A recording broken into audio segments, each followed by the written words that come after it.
Doctor Mohan Varghese ചേരുന്നു. Doctor Mohan Varghese, ഇതിൻ്റെ ഒരു ചരിത്രപരമായ പശ്ചാത്തലം നമ്മൾ നേരത്തെ പറഞ്ഞു തുടങ്ങിയതാണ്. അഡ്വക്കേറ്റ് ശങ്കുട്ടി ദാസ്, ഇതിനൊരു ചരിത്ര പശ്ചാത്തലമുണ്ട്. ഈസ്റ്റ് പാകിസ്ഥാൻ എന്ന് പറയുന്നത് പൂർണ്ണാർത്ഥത്തിൽ പാകിസ്ഥാൻ ആയിരുന്നില്ല. പാകിസ്ഥാൻ രൂപം കൊണ്ടപ്പോൾ ആ പേര് കൊടുത്തെങ്കിലും അവർ ജന്മം കൊണ്ട്, കർമ്മം കൊണ്ട്, സംസ്കാരം കൊണ്ട്, ഭാഷ കൊണ്ട് ബംഗാളികൾ തന്നെയായിരുന്നു. ആ സംസ്കാരം നിലനിർത്താനുള്ള പോരാട്ടം, അതിനൊടുവിലാണ് ബംഗ്ലാദേശ് ഉണ്ടായത്.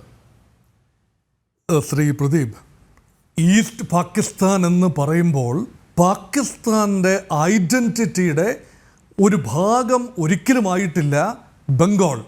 ഈ പാകിസ്ഥാൻ എന്ന പേരിനെ തന്നെ ഒന്ന് ഭംഗ്യാന്തരേണ വിഭജിച്ച് നോക്കിക്കോ. P stands for Punjab, A stands for Afghanistan, അതായത് north west frontier province Afghan റീജിയനാണ്. കെ സ്റ്റാൻഡ്സ് ഫോർ കാശ്മീർ, അതായത് ഇപ്പോൾ അവർ പറയുന്ന പാക് ഓക്യുപ്പൈഡ് കാശ്മീരിൻ്റെ ഭാഗമാണ്. കാശ്മീരിൻ്റെ മുഴുവൻ നിയന്ത്രണം വേണമെന്ന് പാകിസ്ഥാൻ്റെ ആഗ്രഹമാണ് കെയിൽ റിഫ്ലക്റ്റ് ചെയ്യുന്നത്. അതുപോലെ istan, Sindh, yes, and ISTN, Balochistan. ഇവിടെ എവിടെയാണ് ബംഗാൾ ഉള്ളത്? അപ്പോൾ the very name Pakistan does not figure Bengali identity in the name. അപ്പോൾ അവിടെ മുതൽ തുടങ്ങുന്നു ആ ഒരു വിവേചനം. യഥാർത്ഥത്തിൽ ശ്രീ പ്രദീപ്, പാകിസ്ഥാനെക്കുറിച്ച് അറിയാവുന്നവരെല്ലാം സമ്മതിക്കുന്ന ഒരു കാര്യമുണ്ട്. The heart of Pakistan is in Punjab. പാകിസ്ഥാൻ്റെ കണ്ണായ സ്ഥലങ്ങൾ പഞ്ചാബിലാണ്. I'm talking about west Pakistan. അവിടുത്തെ പഞ്ചാബിലെ ഓരോ യുവാവിൻ്റെയും ആഗ്രഹം സൈന്യത്തിൽ ചേരുക എന്നതാണ്, അല്ലെങ്കിൽ ഗവൺമെൻറ് സർവൻ്റായിട്ട് മാറുക എന്നതാണ്. സൈന്യത്തിൻ്റെ 95% വെസ്റ്റ് പാകിസ്ഥാനിൽ, അതിൻ്റെ മഹാഭൂരിപക്ഷവും പഞ്ചാബി സ്പിരിറ്റ്. അപ്പോൾ ആ ബ്രെയിൻ എന്ന് പറയുന്നത് വെസ്റ്റ് പാകിസ്ഥാൻ ആണ് political seat of political power, seat of economic power and seat of administration. പക്ഷേ ജനാധിപത്യ പാകിസ്ഥാൻ, ഇടത് വലത്ത്, അതായത് വെസ്റ്റ് ആൻഡ് ഈസ്റ്റ് പാകിസ്ഥാൻ ചേർന്ന അവിഭക്ത പാകിസ്ഥാൻ്റെ ജനാധിപത്യ പ്രക്രിയ 70-ലെ തിരഞ്ഞെടുപ്പിൽ അട്ടിമറിക്കപ്പെട്ടു.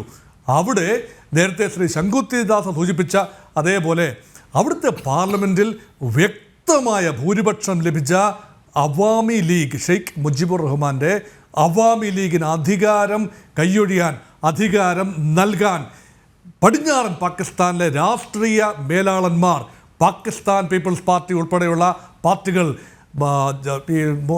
ഭൂട്ടോയുടെ, സുൽഫിക്കർ അലി ഭൂട്ടോയുടെ പാർട്ടി തയ്യാറായില്ല. അങ്ങനെ വരുമ്പോൾ യഥാർത്ഥത്തിൽ the spirit of Pakistan is ruined. ഇവിടെ ചെയ്യാവുന്നത്, ബംഗ്ലാദേശിന് ചെയ്യാവുന്നത് ഒരൊറ്റ കാര്യം തന്നെയാണ്, അവരുടെ ഒറിജിനൽ ബംഗാളി സ്വത്വം. നേരത്തെ നമ്മളിവിടെ കേട്ടു, ഉറുദു അടിച്ചേൽപ്പിക്കുന്ന, ഉറുദു ഒരിക്കലും ബംഗാളി സംസാരിക്കുന്ന ഭാഷയല്ല. ബംഗാളി ദേശീയതയുടെ അടിസ്ഥാനം ഭാഷയാണ്. നമ്മുടെ വെസ്റ്റ് ബംഗാളിൽ സംസാരിക്കുന്ന അതേ ഭാഷയാണ് കിഴക്കൻ പാകിസ്ഥാനായിരുന്ന ബംഗ്ലാദേശിൽ സംസാരിച്ചിരുന്നത്. അതുകൊണ്ടൊരു ഗ്രേറ്റ് ബംഗാളി സ്പിരിറ്റ്, ബംഗാളി ചിത്രകല, ബംഗാളി ലിറ്ററേച്ചർ, സാഹിത്യം, ബംഗാളി ആർട്ട് എന്ന് വേണ്ട, ബംഗാൾ എന്ന് പറയുമ്പോൾ ബ്രിട്ടീഷുകാർക്കെതിരെയുള്ള പോരാട്ടത്തിന് നടുനായത്വം വഹിച്ചിരുന്ന, ഒരു കാലത്ത് ബ്രിട്ടീഷ് എംപയറിൻ്റെ എല്ലാ റോഡുകളും എത്തിയിരുന്നത് കൽക്കട്ടയ്ക്ക് നേരെയാണ്. അതുകൊണ്ട് ഈസ്റ്റ് ഇന്ത്യ കമ്പനിയുടെ ആസ്ഥാനമായിരുന്ന ബംഗാൾ, അവിടെ നിന്നാണ് റെസിസ്റ്റൻസ് പലപ്പോഴും, ഉന്നത ചിന്തകൾ പലപ്പോഴും വന്നത്. അതുകൊണ്ട് ബംഗാളികൾ ഒരിക്കലും വെസ്റ്റ് പാകിസ്ഥാൻ്റെ ഒരു മനോഭാവത്തിലായിരുന്നില്ല. ഒരു ബംഗാളി സ്പിരിറ്റ്, അതൊരു സെക്യുലർ സ്പിരിറ്റാണ്. നോക്കൂ, 33% ഉണ്ടായിരുന്നു ബംഗാൾ വിഭജനത്തിന് മുൻപ്. ആ ഇന്നത്തെ ബംഗ്ലാദേശിലെ ഹൈന്ദവ ജനസംഖ്യ 33%. അത് വിഭജനം കഴിഞ്ഞ് ബംഗ്ലാദേശിൻ്റെ ഡിവൈഡിന് മുൻപ് ഉള്ള, ബംഗ്ലാദേശ് സ്വതന്ത്രമാകുന്നതിന് മുൻപുള്ള സമയത്ത് അത് 28%. അതായത് വിഭജനത്തിന് ശേഷം 47-ൽ തന്നെ 28% ആയി. അത് ബംഗ്ലാദേശ് രൂപീകരിക്കുമ്പോൾ 22% ഉണ്ടായിരുന്നു. അത് സിസ്റ്റമാറ്റിക്കലി കുറഞ്ഞ് ഹൈന്ദവ ജനസംഖ്യ ഇന്ന് 8% മാറി. അപ്പോൾ ഒരു ദിവസം കൊണ്ട് സംഭവിച്ചതല്ല.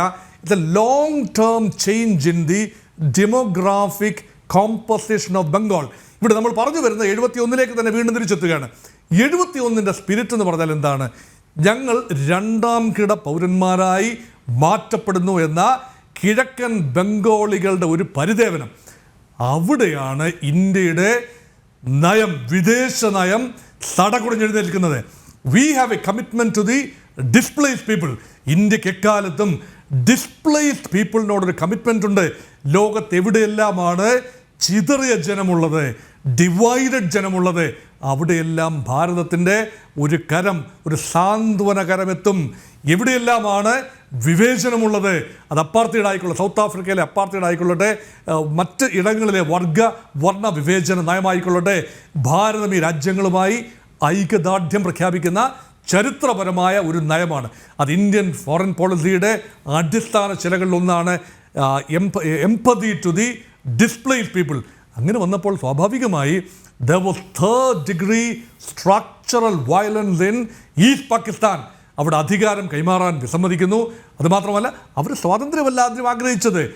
അവിഭക്ത പാകിസ്ഥാൻ്റെ പ്രസിഡന്റ് പദവിയിൽ അല്ലെങ്കിൽ പ്രധാനമന്ത്രി പദവിയിൽ എത്തേണ്ടത് ബംഗബന്ധു ഷെയ്ഖ് മുജീബുർ റഹ്മാനും അദ്ദേഹം നയിച്ച അവാമി ലീഗ് എന്ന പാർട്ടിയുമാണ്, ഷെയ്ഖ് ഹസീനയുടെ പാർട്ടി. ഷെയ്ഖ് ഹസീന എന്ന് പറയുന്നത് മുജീബുർ റഹ്മാൻ്റെ പ്രിയപുത്രിയാണല്ലോ ഷെയ്ഖ് ഹസീന.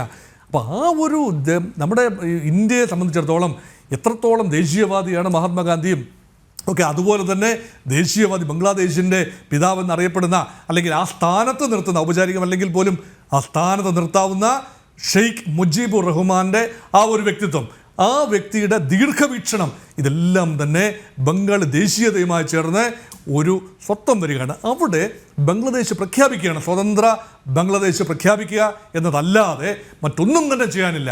അപ്പോഴാണ് മാർച്ച് മാസമേ ആയിട്ടുള്ളൂ, 1971 മാർച്ച് മാസമേ ആയിട്ടുള്ളൂ. അവിടെ ആ സമയത്ത് ഇന്ത്യ സംയമനം പാലിച്ചു. India was waiting in the wings. India was watching, Indian സൈന്യം, ഇന്ത്യയുടെ രാഷ്ട്രീയ നേതൃത്വം was watching the developments unfolding. അങ്ങനെയാണ് ഭാരതം ആ നിർണായക തീരുമാനമെടുക്കുന്നത്. അവിടെ ഭാരതത്തിലെ ഭരണ പ്രതിപക്ഷ ഭേദമന്യേ ഭാരതം മുഴുവൻ ഒറ്റക്കെട്ടായിട്ട് നിന്നു. ബംഗ്ലാദേശിലെ ജനങ്ങളുമായി താതാത്മ്യപ്പെടുന്ന, ഐക്യദാർഢ്യം പ്രഖ്യാപിക്കുന്ന ഒരു നിലപാട്.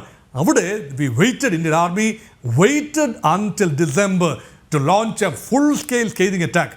കേവലം 13 ദിവസം, 1971 ഡിസംബർ 3 തുടങ്ങിയ ഓപ്പറേഷൻ മുക്തിബാഹിനി, ബംഗ്ലാദേശിലെ വിമോചന പോരാളികളായ ഗറില്ലകളായ റെസിസ്റ്റൻസ് ഫോഴ്സായ മുക്തിബാഹിനിയും ബംഗ്ലാദേശിൻ്റെ സൈന്യവും സൈനിക അർദ്ധസൈനിക വിഭാഗങ്ങളും എല്ലാം ചേർന്ന് ഇന്ത്യൻ സൈന്യത്തിൻ്റെ സഹായത്തോടുകൂടി ഡിസംബർ മാസം 16-ാം തീയതി, ഇന്ന്, അതായത് അതിൻ്റെ വാർഷിക ദിനമാണിന്ന്, ആ ദിവസം ബംഗ്ലാദേശിന് പുതിയൊരു അധ്യായം എഴുതി കുറിക്കുകയാണ്. അങ്ങനെയൊക്കെ വരാം ഡോക്ടർ മോഹൻ വർഗീസ്.